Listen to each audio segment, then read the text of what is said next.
परदेश दे विच रहण वाला बंदा मर जांदा उस वेले जदों उहनूं परदेश च खबर मिलदी है ना कि जिन्हां ने मैनूं टोरिया सी अज वो भी टुर गया।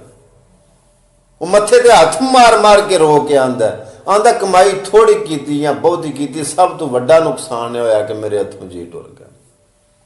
जदों 2-4 साल बाद 8-10 साल बाद वापस पाकिस्तान आउंदा ना ते ओनू चेहरे नज़र नहीं आते जिन्हों ने अपने हाथों के नाल ओनू पाकिस्तान नूं परदेश भेजा होंदा। किसी की माँ नज़र नहीं आती, किसी का प्यो नज़र नहीं आता, किसी दियां भैणां, किसी के भरा, किसी के जिगरी यार नज़र नहीं आते, वो महफिलां वो रौनकां नज़र नहीं आउंदियां।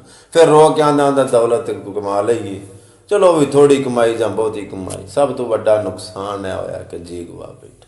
तुहानूं इस गल दा पता ना कि परदेश एक मिठी जेल है। पहले नंबर तो उत्थे रहन ते नहीं दिल करता, फिर मजबूरियां नूं वेख के, घरेलू हालात नूं वेख के, अपने बीवी बच्चियां नूं वेख के, माँ प्यो नूं वेख के, भैणां भरावां नूं वेख के, अपनियां सारियां जिम्मेदारियां नूं ज़हन दे विच रख के कौड़ा घुट भरना पैंदा। नहीं दिल करदा उत्थे रहण ते नहीं दिल करदा फिर उत्थों आउण ते। मिठी जेल है, सीधी गल है। पंजाबी दे विच आंदे ने भी खावां ते होवां कोड़ा, जे छड्डां ते लगे लाज। परदेस बड़ा औखा, बहुत मुश्किल। लेकिन परदेश दे विच रहन दा मकसद सिर्फ और सिर्फ पता की हुंदा है परदेसी दा, कि इत्थों मैं जो कुछ भी कमावां ना वो मैं पिछां कल्ला, अम्मी नूं कल्ला, अब्बू नूं कल्ला, अपने भरावां नूं कल्ला, अपनी बीवी बच्चियां नूं कल्ला, भैणां भरावां नूं, ताकि वो ऐ कह सकन कि साडा मुंडा बाहर है। लेकिन जिहड़ा बाहर है उन्होंने बाहर ही रहन देना। जरा गौर दे नाल मेरी गल सुनियो जे कि जिहड़ा उत्थे बेचारा, मैं लफज जिम्मेदारी नाल बोलन लगा, खोतियां आगू वगदा, दिने राती सवेरे शामी टाइम ते विंदा ही नहीं ना। अपने ढिड नूं गंढ मार के अपने कोलों तो मासा मासा एक एक फलूस, एक एक लिपता, एक एक सेंट बचा बचा के ते पिछां करदा। क्यों कि पिछले खुश रहन, जे पिछले इत्थे उजाड़े डाए होण इसे चाह कि साडा मुंडा बाहर है, साडा मुंडा बाहर है। कभी बाहर वाले ने भी पूछा है कि तेरा गुजारा किंज हुंदा पिया। उन्हें अपने आप नूं उत्थे जिवें आंदे ना खंज ने चाड़े है, अपने आप नूं सूली ते टंगे है पिछलियां नूं खुश रखण वास्ते, ते पिछले याशियां कर रहे हैं। कदी खुदा वास्ते करके इस चीज़ नूं तवज्जो ते गौर दे नाल सोचो कि जिहड़ा वो बाहर बैठा वो साडे वास्ते की नहीं पिया करदा ते असीं उहदे वास्ते की पिया करने हैं।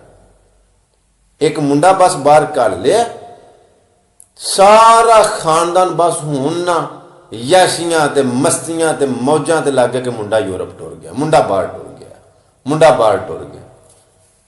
आ किन्ने नौजवान फिरदे हुंदे ने, किसे नूं पुछो की करना है, वो मूँह दे विच पान दी पचकारी उत्थे मार के ना बंद भैन दुबई हुंदे ने हैं। कई मुंडे फिरदे ने, पुछो ना की करना, भैन यूरोप हुंदे ने, अब्बू बाहर हुंदे ने, तू की करना, बस वो बाहर हुंदे ने, साडा चलदा है। और वो बंदा जिन्हें परदेश दे विच 2 साल 4 साल 8 साल 10 साल या जिन्नी भी जिंदगी उन्हें उम्र उत्थे गुजारी है, भैणां भरावां दे उस फर्ज अदा कीते, माँ प्यो नूं हज उमरे समेत उन्हां दीयां पूरियां ख्वाहिशां पूरियां कीतियां, अपने बीवी बच्चियां वास्ते उन्हें बड़ी मेहनत मशक्कत की, बच्चियां नूं पढ़ाया लिखाया, बीवी दीयां ख्वाहिशात पूरियां कीतियां, अपने घरेलू मामलात सारियां नूं खुश कीता।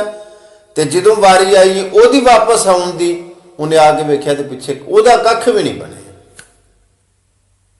बल्कि उन्हें सारियां दे की आंदे ने कि चाह भी पूरे कीते ने, अपने फर्ज भी अदा किए ने। वो जड़ा उत्थे वग के आया ना, मेहनत मजदूरियां ते मशक्कतां कर के आया, अपनी जान मार ली इन्हां वास्ते, ते जो वापस आया तो कख भी नहीं। साडा एक रिश्तेदार है, तो मैं उन्होंने पूछना, मैं यार तू बड़े इत्थे काम, बड़ी मेहनत बड़ी मशक्कत की है, सुनिया पैसा तो बड़ा कमाया, कित्थे गया? आंदा पाकिस्तान निकलदा रहा, कसम चुक के उस आख्या मेरे कोल कख भी नहीं, मैं जो कमाया मैं सारा पाकिस्तान निकालदा रहा। तो मैं उन्हें की बनाया? आंदा बस कपड़े पा छड़े।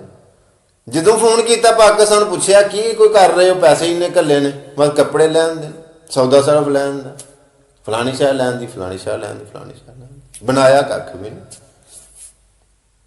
सो कहने का मतलब यह वे कि जेड़े घरों बाहर ने, परदेश दे विच ने, ਉਹਨਾਂ ਦਾ ਕੁਝ ਖਿਆਲ ਕਰੋ, ਉਹਨਾਂ ਦਾ ਕੁਝ ਅਹਿਸਾਸ ਕਰੋ। ਅਹਿਸਾਸ ਦੀ ਇੱਕ ਯਾਨੀ ਕਿ ਨਿਸ਼ਾਨੀ ਇਹ ਵੇ, ਅਹਿਸਾਸ ਸਿਰਫ ਗੱਲਾਂ ਬਾਤਾਂ ਨਾਲ ਨਹੀਂ, ਉਹਨੂੰ ਕਰਕੇ ਵਿਖਾਓ ਕਿ ਐ ਬਈ ਇੰਨਾ ਤੂੰ ਕਮਾਉਂਦਾ ਰਿਹਾ ਵੇ ਤੇ ਆ ਵੇਖ ਅਸਾਂ ਤੇਰੀ ਉਹ ਜਿਹੜੀ ਕਮਾਈ ਏ ਉਹਨੂੰ ਲਾਣ ਵਾਲੇ ਥਾਂ ਵੀ ਲਾਇਆ ਵੇ ਤੇ ਵੇਖ ਅਸਾਂ ਕੁਝ ਬਚਾਇਆ ਵੀ ਹੈ। ਪਰਦੇਸੀ ਵਿਚਾਰੇ ਨੇ ਮਜਬੂਰ ਨੇ।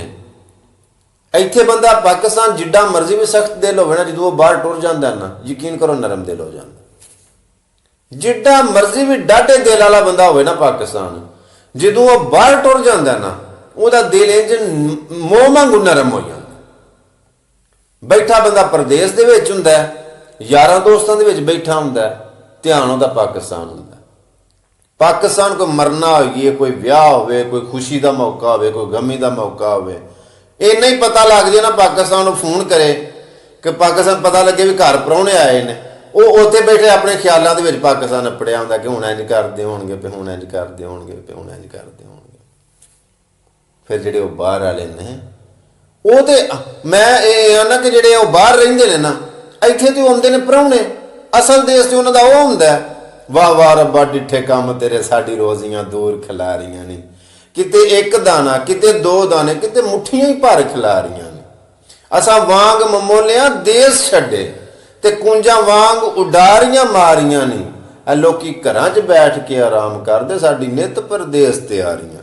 ਪਰਦੇਸ ਦੇ ਵਿੱਚ ਰਹਿਣ ਵਾਲਾ ਬੰਦਾ ਮਰ ਜਾਂਦਾ ਉਸ ਵੇਲੇ ਜਦੋਂ ਉਹਨੂੰ ਪਰਦੇਸ 'ਚ ਖਬਰ ਮਿਲਦੀ ਹੈ ਨਾ ਕਿ ਜਿਨ੍ਹਾਂ ਨੇ ਮੈਨੂੰ ਟੋਰਿਆ ਸੀ ਅੱਜ ਉਹ ਵੀ ਟੁਰ ਗਿਆ।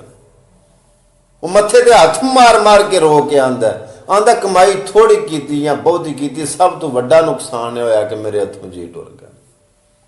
ਜਦੋਂ 2-4 ਸਾਲ ਬਾਅਦ, 8-10 ਸਾਲ ਬਾਅਦ ਵਾਪਸ ਪਾਕਿਸਤਾਨ ਆਉਂਦਾ ਨਾ, ਤੇ ਉਹਨੂੰ ਉਹ ਚਿਹਰੇ ਨਜ਼ਰ ਨਹੀਂ ਆਉਂਦੇ ਜਿਨ੍ਹਾਂ ਨੇ ਆਪਣੇ ਹੱਥਾਂ ਦੇ ਨਾਲ ਉਹਨੂੰ ਪਾਕਿਸਤਾਨ ਨੂੰ ਪ੍ਰਦੇਸ਼ ਭੇਜਿਆ ਹੁੰਦਾ। ਕਿਸੇ ਦੀ ਮਾਂ ਨਜ਼ਰ ਨਹੀਂ ਆਉਂਦੀ, ਕਿਸੇ ਦਾ ਪਿਓ ਨਜ਼ਰ ਨਹੀਂ ਆਉਂਦਾ, ਕਿਸੇ ਦੀਆਂ ਭੈਣਾਂ, ਕਿਸੇ ਦੇ ਭਰਾ, ਕਿਸੇ ਦੇ ਉਹ ਜਿਗਰੀ ਯਾਰ ਨਜ਼ਰ ਨਹੀਂ ਆਉਂਦੇ, ਉਹ ਮਹਿਫਲਾਂ, ਉਹ ਰੌਣਕਾਂ ਨਜ਼ਰ ਨਹੀਂ ਆਉਂਦੀਆਂ। ਫਿਰ ਰੋ ਕੇ ਆਂਦਾ ਦੌਲਤ ਕਮਾ ਲਈਏ, ਚਲੋ ਵੀ ਥੋੜੀ ਕਮਾਈ ਜਾਂ ਬਹੁਤੀ ਕਮਾਈ, ਸਭ ਤੋਂ ਵੱਡਾ ਨੁਕਸਾਨ ਇਹ ਹੋਇਆ ਕਿ ਜੀ ਗਵਾ ਬੈਠਾ।